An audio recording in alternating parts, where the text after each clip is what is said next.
11h49, abraço para o Rodolfo Soares, para o Eduardo Neco, acompanhando a gente pelo YouTube. Deixe seu joinha, inscreva-se no canal da CBN Campinas. O Guarani só joga domingo contra o Novo Horizontino. O horário ainda não está definido pela Federação Paulista de Futebol. Isso deve acontecer hoje, né? Esperamos. Pelo menos o horário do jogo entre Santos e Bragantino no sábado já foi definido, mas os jogos de domingo ainda não.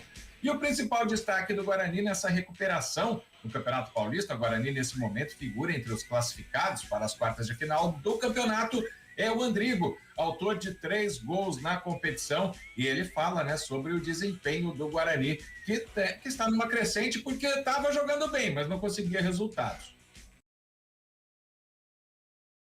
Bem e não conseguia sair com um resultado positivo, ou empatava ou a gente estava perdendo, e nessa situação que a gente precisava ganhar, porque a gente precisava ganhar essa segunda posição e estar na zona de classificação, que é o que a gente almeja, é o que a gente estava aqui como objetivo, porque a gente sabe da capacidade que a gente tem e tinha de classificar, e o importante é que a gente veio crescendo jogo a jogo, veio corrigindo o que foi preciso e conseguimos aí a vitória no último jogo, que colocou a gente numa situação em que a gente vai depender só da gente para conseguir se classificar.